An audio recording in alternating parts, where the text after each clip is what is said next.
This was Empower Her, an event meant to do exactly as it says. We cooked together, we shared, we laughed. We had meaningful discussions where we talk about vital issues that helps us grow and also keep ourselves strong. And keep watching because I will share what we discussed before the end of the video. I promise. It reminded us of who we are as women. We cooked together. We had a cookout where people shared different meals, interacted together. Teamwork was core. We had everything we needed for that particular day.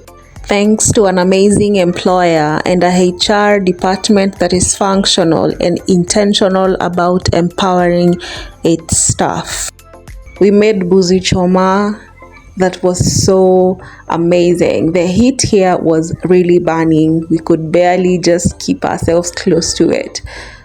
We had moments where we shared, we talked, we chatted, we connected together. We played games where we shared a lot of things about personal empowerment and development. Truly, we remembered who we were, and honestly speaking, nothing can be the same after this. Here is a piece of what I promised. Enjoy and please subscribe to my channel. My name is Fresh Addition. The first question was, how can we support our teenagers in managing peer pressure, identity, and emotional ups and downs? Talk to them about choices, encouraging them to attend seminars appropriate for their ages, supporting them emotionally, buying reading materials for them, but encouraging them and teaching them about discipline. Be their friend so that they can trust and share with you and lean to you when they need support, so create that rapport. Encourage them to grow spiritually, teach them to be self-reliant, teach them that no is a good answer, whether you're the one saying it or they're the ones telling it to someone. Affirm them in positive areas so that when you correct them, they do not shut you out. Take them to visit a country so that they can see differences between the lives they live. Maybe you live in town and the lives in the up country. Monitor what they watch and the companies they keep. That's a repeated point. We pray for them. That's very important. Be there for them and as they find themselves and discover themselves and their purpose.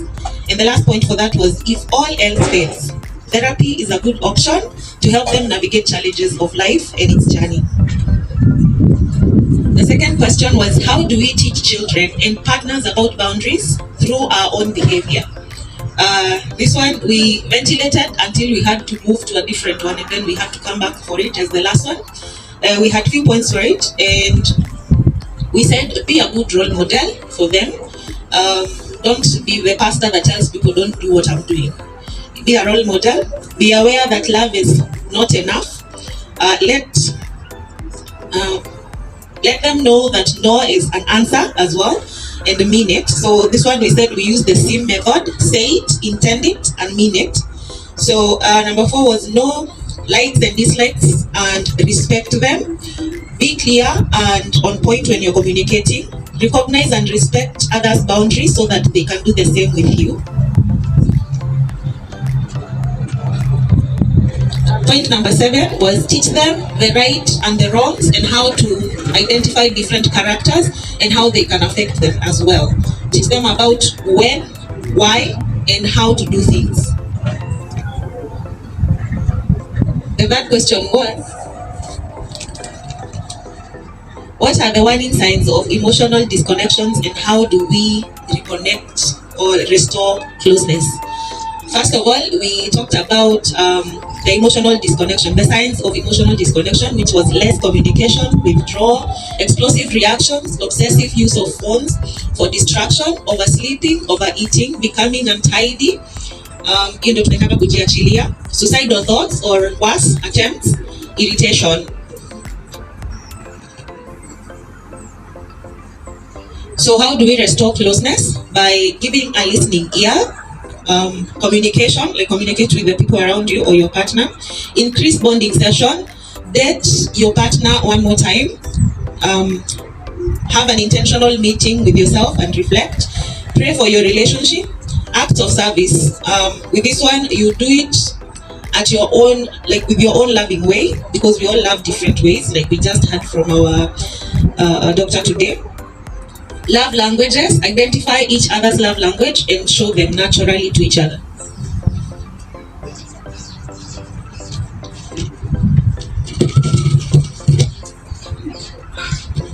So finally, the last question: how do we sustain love through seasons of change, such as parenting, loss, and change? How do we sustain love through the seasons of parenting, loss, and change?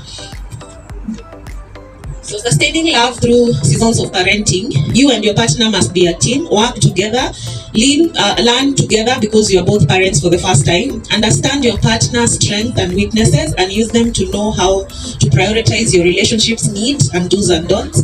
Be submissive, understand your first role and know his roles as well as a protector, provider in the home. Avoid emasculating your man. Know when to delegate duties to other helpers in the home. There was the fourth point, which was apewe, asinyimwe. We talked about sex a lot during our game that we had here. So the fourth point was apewe. Communicate openly and share willingly. Spice up your relationship. The second one was share how to sustain love through seasons of loss, emotional support, and be there to be a place for them to lean on, and conditional support. Reassure, let them know you are there to support them. Allow them to vent, let them be present where needed. Don't be historical in reminding them of their loss, failures. Offer your shoulder to lean on. Sustaining love through seasons of change. Remain emotionally connected even when things are different, in plenty or in lack. Be prayerful, root yourself in spiritual strength. Be available for each other. Be deliberate and intentional in your own actions. Understand your partner and their needs at all times. That was it. Thank you.